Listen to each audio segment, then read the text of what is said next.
Vamos então dar seguimento ao nosso estudo do livro Perturbações Espirituais, de Valdo Franco, pelo espírito de Manuel Filomeno de Miranda. Capítulo 6. Restabelecendo a dignidade.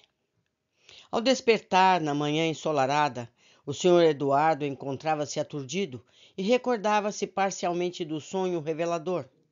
Alternavam-se no íntimo bem e mal-estar, estranhas sensações defluentes do conflito que se lhe instalara, como resultado da insensatez de comportamento. Após meditar alguns minutos, em tentativa de encontrar uma linha direcional de raciocínio, recordou-se do beneplácito da oração e mergulhou o pensamento no abençoado recurso que lhe proporcionou harmonia íntima. Acercando-se-lhe o mentor Elvídio, inspirou-o a decisões inadiáveis, de modo a libertar-se da constrição obsessiva de que se tornara vítima. Reconhecia o abismo de natureza moral ao qual se atirara voluntariamente. Captou a ideia de reunir a diretoria da instituição com o objetivo de afastar-se da presidência e, ato contínuo, manter uma conversação demorada e digna com a esposa, de quem se encontrava separado no lar, mantendo apenas as aparências do relacionamento conjugal, porém sem comunhão afetiva. Pensou nos filhos adultos e comoveu-se, reconhecendo a forma promíscua a que se entregara a conduta. O orvalho das lágrimas lavou-lhe as imperfeições e, livre da injunção obsessiva, com a mente clara e os sentimentos lúcidos, recuperou-se e experimentou peculiar sensação de alívio, a que já se desacostumara. De imediato passou as providências diárias até a noite, quando solicitou uma reunião com os demais diretores da nobre casa de amor, no que foi atendido com gentileza por todos. É certo que alguns membros estavam desgostosos com a sua conduta, embora ignorassem os acontecimentos na sua triste realidade. Após fervorosa oração, em que suplicava ajuda divina, sem mais delongas, solicitou uma licença na administração do núcleo, justificando problemas íntimos de certa gravidade, comprometendo-se a continuar militando nos labores, porém sem constituir a pedra de escândalo. Afirmava-se incapaz de permanecer na direção do abençoado Instituto de Iluminação. Considerou que ele próprio se encontrava necessitado de redirecionamento pessoal e espiritual. Evitou entrar em detalhes, aliás, desnecessários. Logo após, informou gentilmente aos companheiros e a sua disposição de divórcio com a esposa, que já não o suportava, mantendo-se livre para futuros compromissos que pretendia assumir. No espanto inicial de alguns amigos, adveio a compreensão em torno da fragilidade humana, das interferências espirituais negativas que vinham observando presentes, o que gerava situações algo embaraçosas na comunidade que administravam. Embora advertidos pelos mentores quanto à necessidade da vigilância, como sempre acontece, pensava-se em perigos que viriam de fora, quando a problemática mais séria era interna e através de quem mais deveria zelar pela conduta e pelo bom andamento das atividades cristãs. Seguindo, naturalmente, o modelo de Jesus, houve momentos de grande emoção no trabalhador, em despertamento e pedidos de desculpas, como de perdão, a fim de que não lhe fosse negada a assistência fraternal e se evitassem comentários desnecessários em torno do acontecimento. Por fim, esclareceu que desejava submeter-se a um especial tratamento pelos passes nas reuniões especializadas. Ao terminar o encontro, foi apresentada a alternativa de sua substituição pelo primeiro vice-presidente, elaborada a ata sucinta do acontecido por todos assinada. Parecia-lhe haver se libertado de um pesado fardo que o esmagava intimamente, ao tempo em que a culpa, que já o aturdia, começou a diminuir a inclemência da sua cobrança. No dia seguinte, domingo, reuniu a família à tarde para um lanche com a presença dos filhos e da esposa, expondo as dificuldades pessoais que vinha enfrentando desde algum tempo e que necessitava da ajuda, da compreensão de todos, particularmente da esposa digna e fiel, que soubera manter-se em clima de nobreza, mesmo percebendo as irregularidades graves do seu comportamento. Esclareceu que já se encontravam separados no tálamo conjugal desde há algum tempo e que gostaria de conceder-lhe a liberdade através de um divórcio não litigioso, comprometendo-se a submeter-se a quaisquer exigências que lhe fossem apresentadas. O impacto foi forte e os filhos umedeceram os olhos com as lágrimas, porque, embora sentissem as dificuldades dos pais, ignoravam a gravidade do relacionamento. A senhora Etelvina, após a exposição do marido, também emocionada, concordou, sem qualquer exigência, com a separação legal do vínculo que se rompera moralmente, lamentando a ocorrência que muito a entristecia. A filha mais velha, já casada, que lhes dera 2 lindos netinhos, em um impulso nobre, perguntou: será que o divórcio é o melhor caminho para a harmonia do casal? Não haveria alternativa a um período de experiência em tentativa de recomeço? Esse foi o momento mais doloroso, porque o pai, emocionado e com a voz trêmula, confessou: não vejo como recomeçar. Tenho sido infiel ao meu lar, embora militando no espiritismo, e minha conduta não condiz com os sublimes ensinamentos do Evangelho. Venho despertando para a realidade que me estava nublada por perturbações interiores e espirituais. Recentemente, cheguei à conclusão da necessidade de mudar de conduta, redimindo-me ainda em tempo dos compromissos incorretos a que me tenho submetido. Espero o perdão de todos ao que agora irei expor. Vou ser pai, a voz embargada, quase inaudível, e não poderei abandonar a jovem a quem iludi e a criança que tem necessidade de nascer. Ante o silêncio natural que se fez entre lágrimas dos presentes, continuou: ao ser informado pela mulher a quem me afeiçoei e que tem a idade para ser minha filha querida, cheguei ao dislate de exigir-lhe que abortasse a criança. Deveria estar louco, possesso ou com ambos transtornos, enquanto na tribuna espírita ensino que o abortamento é um crime hediondo. Não suporto mais tantos conflitos e estou procurando a redenção enquanto é tempo. Nenhum caminho existe para a reabilitação, exceto a verdade, com todas as dores que advenham e decepções que provoca inicialmente. Sou o Lázaro moral em busca da saúde, correndo atrás de Jesus, na pessoa dos meus filhos e da minha sofrida esposa. Jesus teve misericórdia de todos e por certo tê-la-á para comigo também. Se os meus filhos e Etelvina forem capazes de me compreenderem, perdoarem, mesmo que lhes pareça difícil, o perdão, pelo menos desculpar-me pelas ações pérfidas que venho praticando. Não pôde continuar, porque as lágrimas o embaraçavam. Era sincero o seu arrependimento. Embora amparado pelo irmão Elvídio e com a nossa presença transmitindo-lhe coragem e valor moral, tratava-se de um momento muito grave e significativo. Dona Etelvina foi a primeira a responder-lhe com muita emoção.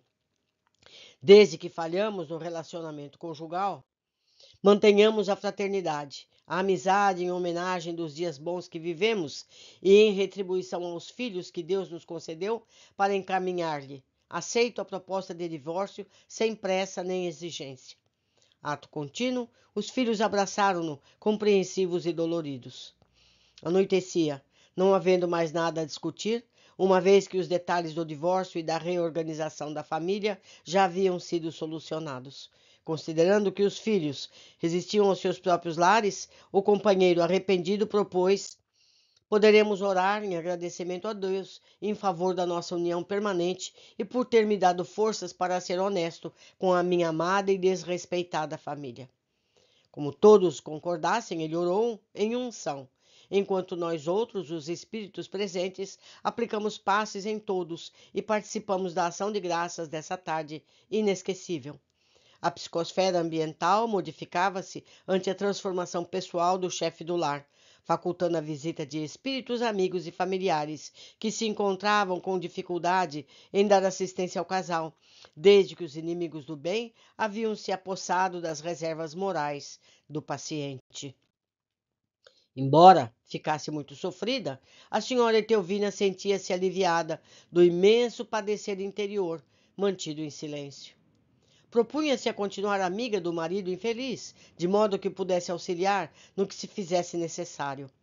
O seu amor era maior do que os limites da comunhão carnal, espírita frequentadora da associação que ele dirigia, já não suportava acompanhar-lhe a maneira como se comportava em relação às outras senhoras e jovens que buscava seduzir.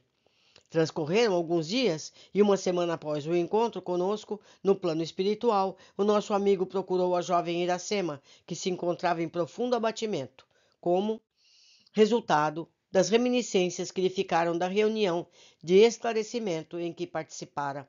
E por saber que o amante não desejava aceitar o filhinho e informação no seu ventre. Evitara, porém, um encontro pessoal, porque não sentia forças morais suficientes para um enfrentamento conforme ocorrera antes. Magoada e aturdida, mas ante assistida pelo nosso amigo Germando Passos, a fim de evitar que tombasse nas malhas das entidades frívolas e perversas que pululavam por toda parte. Aguardava encontrar a facilidade de sintonia. Terminada a reunião doutrinária em que ambos se encontravam presentes, ele se acercou e convidou a uma conversação demorada. Sem relutância, a jovem aceitou o convite e foram à sua residência, pois que vivia a sós, responsável pela própria manutenção, através do trabalho dignificante a que se entregava. Ela notou a mudança de tratamento que lhe era oferecido pelo companheiro e ficou surpresa, mesmo antes de o ouvir.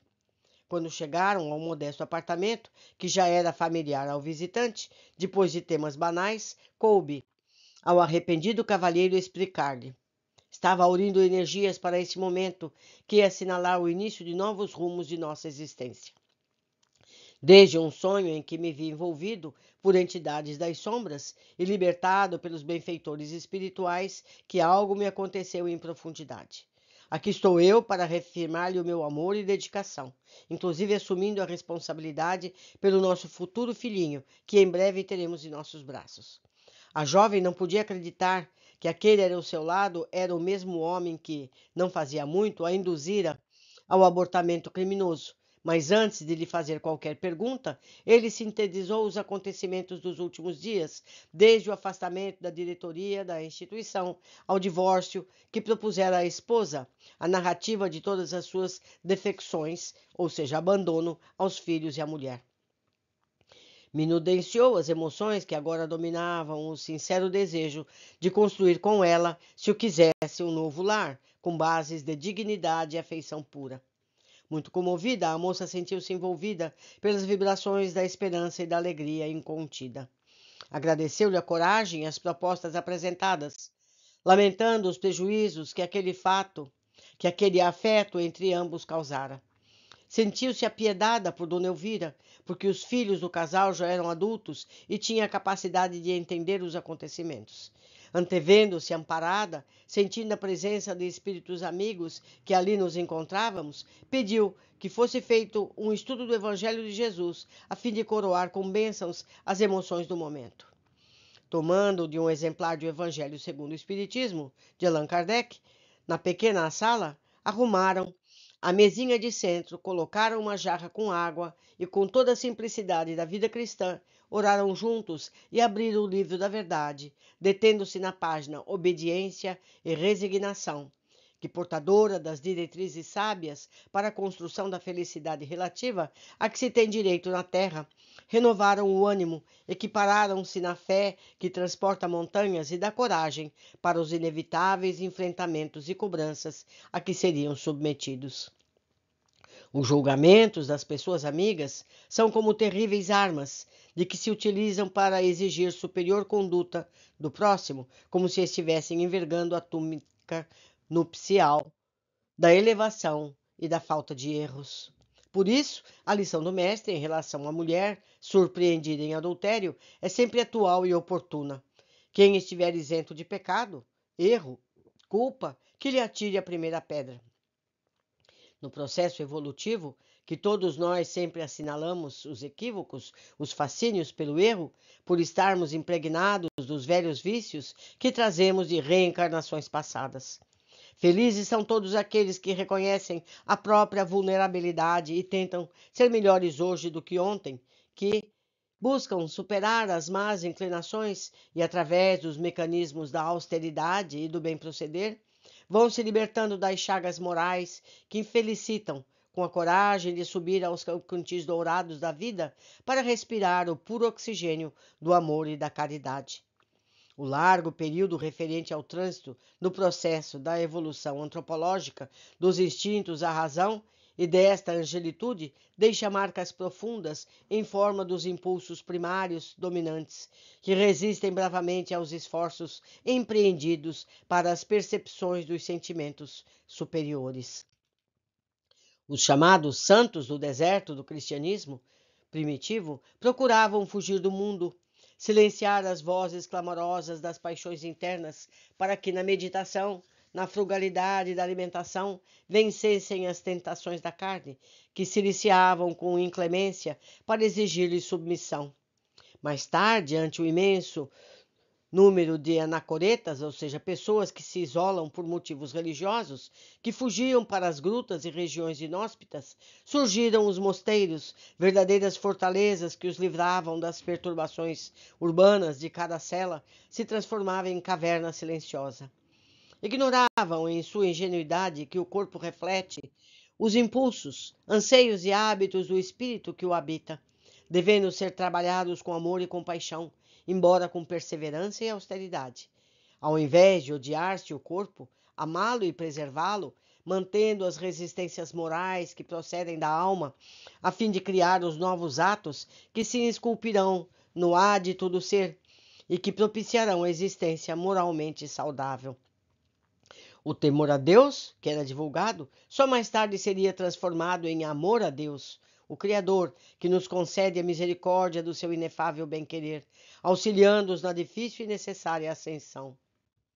Santo Antão, São Paulo de Tebas, São Jerônimo, especialmente São Francisco de Assis, perceberam essa realidade e alternaram a severidade com a matéria, que era usual no seu tempo de vida, com sutilezas da ternura, da benevolência, da caridade, que é o amor na sua mais elevada expressão. Ao Espiritismo coube a tarefa incomparável de inscrever a caridade como única forma de conseguir a autoiluminação, de viver-se a existência plena em qualquer injunção da caminhada evolutiva. Saímos da residência de Iracema com entusiasmo, porque o primeiro tentame de nosso trabalho estava coroado de bênçãos. Muito bom quando a gente volta para o caminho certo, não é, meus amigos? Todos erramos, mas todos temos o caminho de volta ao que é certo e o que é conveniente. Por hoje ficamos aqui, aguardo todos na sequência do nosso estudo.